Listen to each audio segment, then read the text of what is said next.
Hey everyone, on today's video what I want to talk about are leverage tokens which you can get on Binance. I particularly want to focus on some common mistakes that people make when they use these derivative products. If you ever plan on using one of these leverage tokens, make sure and try and avoid the mistakes that I'm going to talk about in this video. So if that sounds interesting, then stick around. Firstly, I'm going to briefly just explain exactly what these leverage tokens are and how they work. You can access these leverage tokens through the derivative section on the Binance website, where you will see a list of products available. As you can see here on the list, they have leverage tokens for most of the popular cryptos such as Bitcoin, ETH and ADA. The overall aim of this product is to magnify your daily returns on whatever the underlying cryptocurrency is. Let's take a look at the Bitcoin leverage tokens for example. So you will have two options for Bitcoin. You will have the BTC up and BTC down. Quite simply, if you were expecting the price of Bitcoin to go up, you're going to invest in the BTC up product, and if you expect the price of Bitcoin to go down, you will invest in BTC down. Let's have a closer look now at the BTC up product. The leverage on these tokens is actually variable and it constantly is changing. So let's just have a look at the BTC up one here. So the range of leverage that you can have on this product will vary between 1.25 all the way up to 4.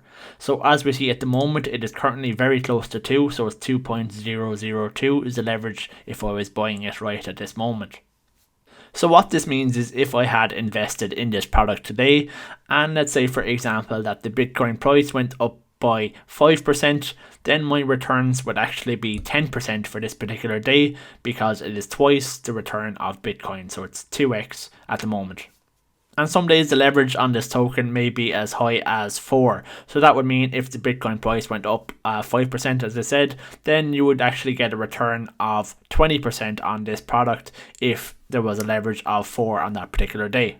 Similarly though, if the price of Bitcoin actually drops instead of increases, then I will also magnify my losses. So if the Bitcoin price had dropped by 5% today, then I would have made a loss of 10%, which is the 2x leverage here multiplied by the 5% loss of Bitcoin today. Okay, so now we are all on the same page. Now let's talk about some of the issues of investing in these leverage tokens and why it doesn't make sense to hold them for longer than one day. The first issue is simply the maths. Let's say you are investing and whatever you have put your money into actually drops by 10% in value. In order to get your investment back to exactly where you had it before it dropped 10%, it will need to grow 11% just to get you back to where you were. And if your investment had dropped by say 20%, then your investment then would need to grow by 25% to get back to where it was. Here is just a table showing all of the different growth rates that you will need to have in order to recover from such losses.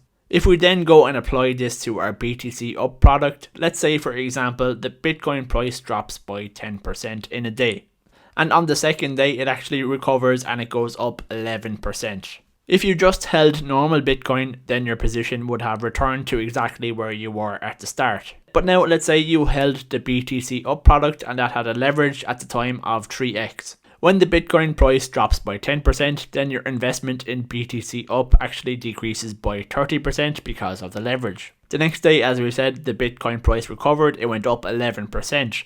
So your BTC up investment in that case will go up by 33%, 3 times the 11%. In this case, you are still actually down 7% on your initial investment compared to the person who just holds Bitcoin who is actually flat. So if you hold one of these leverage products for a number of days, the returns will not exactly earn say 3 times whatever the performance of Bitcoin was. This is partially because of the relative percentages which I just explained, and also because of rebalancing, which I will explain to you now. The next and biggest impact of holding one of these leverage products for more than one day is the rebalancing effect. These leverage products need to be rebalanced every so often when there is extreme market movements. The leverage is actually variable on these products. I will show you an example of this on the BTC up one shortly, but it can vary between 1.25 up to 4 times the leverage. And because the leverage is actually variable on these products, they don't need to be rebalanced on the end of every day like a traditional leverage product. Basically, the less rebalancing that they have to do, the closer that the product is going to track the Bitcoin price. But because of extreme Bitcoin price movements, they will have to do these rebalances every so often so they can appropriately track the Bitcoin price going into the future. The result of you holding onto this product while they rebalance it means that there will be a variation in the performance of this product versus the actual underlying cryptocurrency, which is Bitcoin in this case. Let's have a look at this chart here, which shows the performance of Bitcoin, BTC up and BTC down over a 3-month period. So this is going to show you the effect of holding one of these products long term. So on the chart here, the blue line is the returns of actually Bitcoin itself. Then the orange line is the return of the BTC up product, and the grey line is the returns of the BTC down product. So for this chart, they are assuming the leverage on the BTC up and the BTC down products are 3x. So as we can see on the blue line here, at the end of the 3 months, Bitcoin had returned a positive return of 13.4%. Because it's a 3x leverage, then you would assume because Bitcoin went up 13.4%, you would be expecting the BTC up product to have a return of 3 times this 13%, but in reality the actual return of the BTC up product is only 2% for the same period. So this is the effect of the rebalancing, and if you had invested in the BTC down product for that long, then you would actually be down 49% on your investment.